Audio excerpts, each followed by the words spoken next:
நெல் கொள்முதலில் டன்னுக்கு 1000 ரூபாய் கமிஷன் வாங்கி விவசாயிகளிடமிருந்து பல கோடி ரூபாய் திருடப்படுவதாகவும் இதற்கு முதலமைச்சரின் பதில் என்ன என்றும் தமிழக வெற்றிக் கழக தலைவர் விஜய் கேள்வி எழுப்பியுள்ளார். டெல்டா மாவட்டங்களில் பரப்புரை மேற்கொண்ட விஜய் நேற்று காலை நாகை புத்தூர் அண்ணா சிலை அருகே உரையாற்றினார்.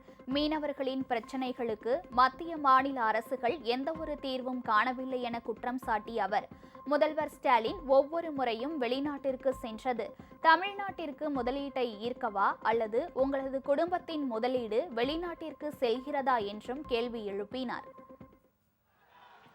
மீன் சம்பந்தமான எந்த தொழிற்சாலையும் அமைச்சாங்களா? அட்லீஸ்ட் நிறைய பேருக்கு வேலை வாய்ப்பு கிடைக்கிற மாதிரி தொழில் வளர்த்தியாவது பெருக்கலாம், அதையாவது செஞ்சாங்களா? ஆனா ஒவ்வொரு டைமும் வெளிநாட்டுக்கு டூர் போயிட்டு வர்றப்பெல்லாம் அத்தனை கோடி முதலீடு இத்தனை கோடி முதலீடுன்னு சிஎம் அவர்கள் சிரிச்சுக்கிட்டே சொல்லுவாரு. சிஎம் சார், மனசை தொட்டு சொல்லுங்க, வெளிநாட்டு முதலீடா இல்ல வெளிநாட்டுல முதலீடா?